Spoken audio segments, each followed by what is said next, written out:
बहुत समय पहले की बात है, जब इस जमीन पर कोई आदमी नहीं था। अल्लाह ताला ने आसमान और जमीन को पैदा किया, पहाड़, दरिया, पेड़ और बहुत सारे इंसान बनाए। फिर अल्लाह ने अपनी ताकत से जमीन पर पहला इंसान पैदा करने का इरादा किया। अल्लाह की यह चाहत थी कि ऐसा इंसान बनाया जाए जो जमीन पर इबादत करे, अल्लाह की बात करे और उसकी ताकत को समझे। अल्लाह ताला ने अपनी कुदरत से मिट्टी ली और उसमें अपनी रूह फूंकी। यही वह मिट्टी थी जिससे अल्लाह ने आदम अलैहिस्सलाम को बनाया। जब अल्लाह ने आदम को बनाया तो उसने फरिश्तों से कहा, उसे सजदा करो। सभी फरिश्तों ने अल्लाह की बात को मान लिया और सजदा किया, सिवाय शैतान के। शैतान, जो एक जिन्न था, उसने घमंड किया और अल्लाह के हुक्म से इनकार किया। उसने कहा, मैं आदम से बेहतर हूँ, मैं आग से पैदा हुआ हूँ और वह मिट्टी से। अल्लाह ताला ने शैतान को जन्नत से निकाल दिया और उस पर लानत की। अल्लाह ताला ने आदम अलैहिस्सलाम को जन्नत में बसाया। जन्नत में सब कुछ था, बहुत सी चीजें, हरे भरे बाग, न कोई तकलीफ न कोई गम। आदम अलैहिस्सलाम को जन्नत में हर तरह की आज़ादी थी, सिवाय एक चीज के, वह पेड़ जिसका फल खाने से अल्लाह की मर्जी का रास्ता बंद हो जाता। अल्लाह ताला ने आदम को उस पेड़ के फल के पास जाने से मना किया था, लेकिन जन्नत में आदम का अकेला होना उसकी फितरत के खिलाफ था। अल्लाह ताला ने आदम के लिए एक साथी बनाई और वह थी हव्वा अलैहिस्सलाम। अल्लाह ताला ने हव्वा को आदम की पसली से बनाया ताकि वह एक दूसरे के लिए सुकून और मोहब्बत का रास्ता बने। आदम और हव्वा जन्नत में खुशी खुशी रहने लगे। दोनों अल्लाह की इबादत करते, जन्नत की चीज़ों से फ़ायदा उठाते और एक दूसरे के साथ खुश रहते। लेकिन अल्लाह ताला ने इन दोनों से एक इम्तिहान लिया। जन्नत में एक पेड़ था और अल्लाह ने उन्हें उस पेड़ के फल से दूर रहने के लिए बोला। एक दिन शैतान, जो पहले ही जन्नत से निकाल दिया गया था, उसने आदम और हव्वा को बहकाने का इरादा किया।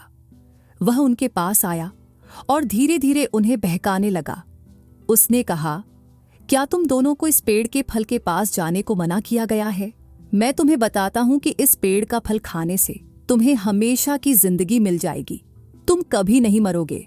शैतान ने अपनी चालाकी से आदम और हव्वा को यह यकीन दिलाया कि इस पेड़ का फल खाने से उन्हें बहुत सारी खूबियां मिल सकती हैं, और अल्लाह के मना करने के बावजूद उन्होंने उस फल को खाने का फैसला किया। जैसे ही उन्होंने उस पेड़ का फल खाया, उनकी आंखों से पर्दा हट गया और उन्होंने अपने शरीर को बिना कपड़ों के देखा। अल्लाह ताला ने उन्हें तौबा करने का मौका दिया और बताया कि तुमने मेरा कहना नहीं माना। इसके बाद वह दोनों जन्नत से बाहर कर दिए गए। आदम और हव्वा को जन्नत से निकालकर जमीन पर भेज दिया गया। अल्लाह ताला ने उन्हें बताया कि अब तुम जमीन पर जाओ और अपनी औलाद बढ़ाओ और जिंदगी के हर काम में अल्लाह का जिक्र करो। आदम अलैहिस्सलाम ने अपनी गलती पर तौबा की और अल्लाह ने उनकी तौबा कबूल की। अल्लाह ताला ने कहा, अगर तुम में से कोई मेरे कहने पर चलेगा तो वह कामयाब होगा, और जो मेरी कहे से मुंह मोड़ेगा वह नुकसान उठाएगा। आदम और हव्वा जमीन पर उतरने के बाद एक नई जिंदगी शुरू करते हैं। अल्लाह के कहने से वे जिंदगी की शुरुआत करते हैं और जमीन पर राज हुकूमत करते हैं। जमीन पर उतरने के बाद आदम अलैहिस्सलाम और हव्वा अलैहिस्सलाम की जिंदगी में एक नई शुरुआत हुई। दोनों ने तौबा की और अल्लाह की राह पर चलने का इरादा किया। अल्लाह ताला ने आदम अलैहिस्सलाम को दुनिया का पहला नबी बनाया। उन्हें हिदायत देने के लिए अल्लाह ने उनके पास नबी और रसूल भेजे ताकि वे लोगों को सही रास्ते की ओर बुला सकें। आदम अलैहिस्सलाम का पहला काम था दुनिया को अल्लाह की ओर दीन के बारे में बताना और यह सिखाना कि वे किस तरह अपने जीवन को सही रास्ते पर चला सकते हैं। अल्लाह ताला ने आदम अलैहिस्सलाम को अपनी महानता, सूझबूझ और किताब दी। उन्होंने आदम को यह सिखाया कि इंसान अपनी गलतियों से सीख सकता है और उसे अल्लाह की राह पर चलने की कोशिश करनी चाहिए। आदम अलैहिस्सलाम ने अपनी औलाद को यही सिखाया कि अल्लाह के फरमान को माने ताकि वे अल्लाह के अनुसार जीवन जी सके।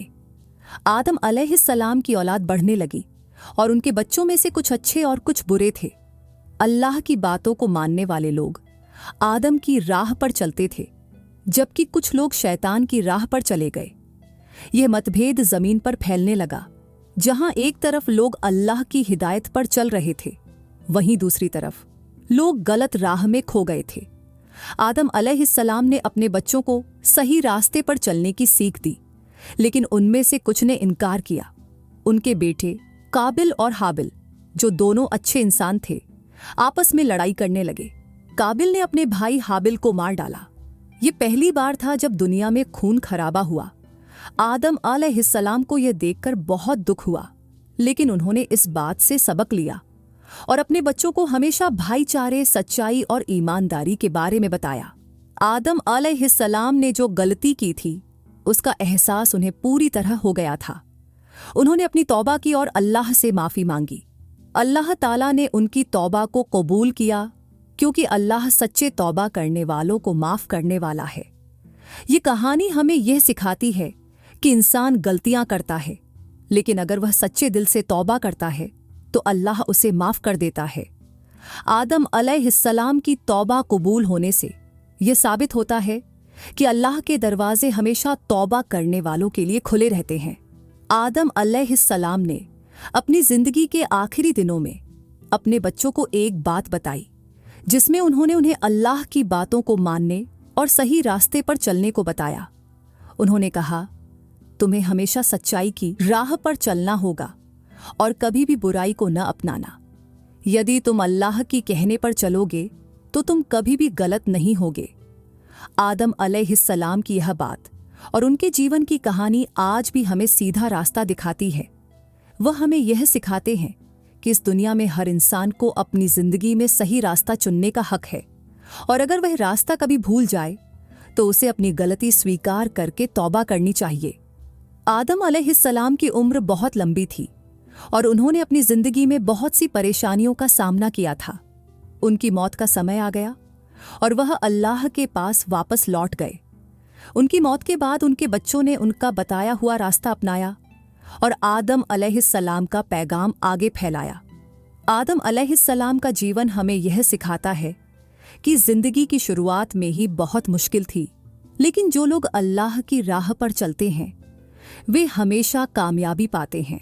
दोस्तों, अगर आपको हमारी मेहनत और हमारी कहानी पसंद आ रही है तो हमारी वीडियो को लाइक जरूर करें, क्योंकि आपकी एक लाइक हमारी मेहनत को सफल बना देती है। और लाइक करने के बाद हमारे इस छोटे से चैनल को सब्सक्राइब करके हमारी इस फैमिली का हिस्सा जरूर बने।